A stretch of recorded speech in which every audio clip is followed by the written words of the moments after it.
Hello YouTube family, नमस्ते, प्रणाम। मैं कामनी शुक्ला स्वागत करती हूँ आप सभी का अपने यूट्यूब चैनल पर। तो बहुत ही प्यारा तुलसी माता का सोहर गीत आप लोग सुने, कैसा लगे अपनी राय कमेंट बॉक्स में जरूर बताना।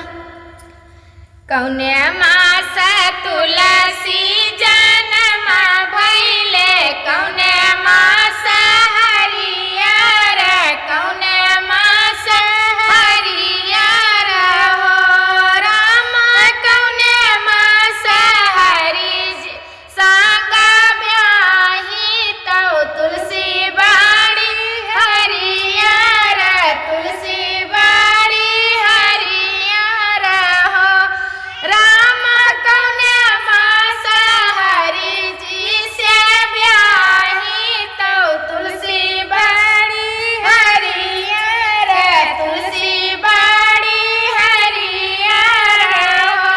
सावन मास तुलसी जन्म भइले, भादौ मास हरियर, भादौ मास हरियर हो राम, कार्तिक मास हरि जी संग ब्याही तौ तुलसी बाड़ी हरियर, तुलसी बाड़ी हरियर हो राम, कार्तिक मास हरि संग ब्याही तौ तुलसी बाड़ी हरियर, तुलसी बाड़ी हरियर हो। रुक्मिणी दिया ना जलावई, हरि जी से पूछई, हरि जी से पूछई हो,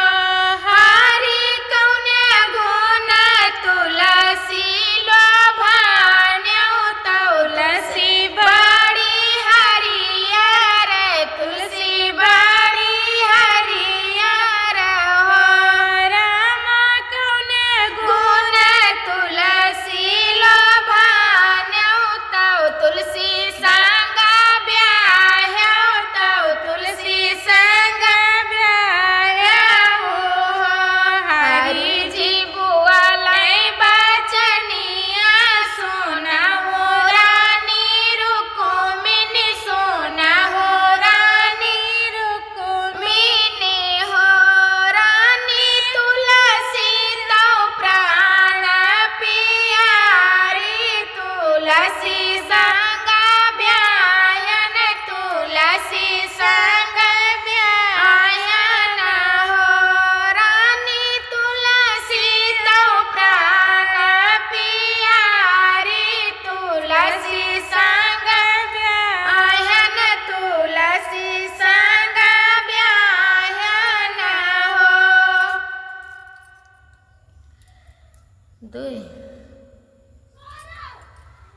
कैसा लगा आप सभी को अपनी राय कमेंट बॉक्स में जरूर बताना। मिलते हैं अगले गाने के साथ, तब तक के लिए धन्यवाद।